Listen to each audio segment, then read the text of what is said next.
I bet you didn't know just how important cybersecurity is in your everyday life. I am Pankaj Sharma, a cybersecurity specialist with years of experience helping people and businesses stay safe online. Let's talk cybersecurity in just a couple of minutes. So, what is it exactly? Think of cybersecurity as a digital shield. It protects your phone, computer, and all your online info from hackers, viruses, and those sneaky cyber criminals.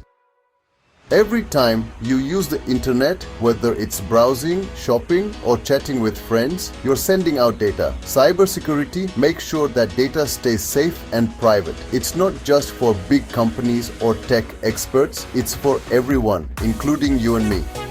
For example, cybersecurity helps protect your online banking so your money stays safe, keeps your personal photos private, and stops identity thieves from stealing your information.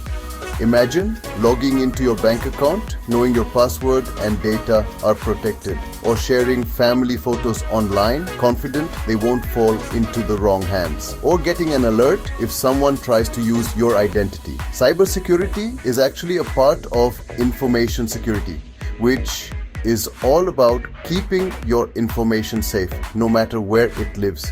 And at the heart of information security is something called the CIA triad: confidentiality, integrity, and availability. Confidentiality means only the right people can see your info, like keeping your messages private. Integrity means your data isn't changed or tampered with, so your bank balance stays accurate. Availability means your info is there when you need it, like being able to access your emails anytime. Strong passwords, two-factor authentication, and not clicking on weird links. These are simple ways to stay protected. And don't forget to keep your software updated. Remember, cyber threats are always evolving, but with a little awareness, you can stay a step ahead. So, take cybersecurity seriously. It's your first line of defense in the digital world. Stay safe online.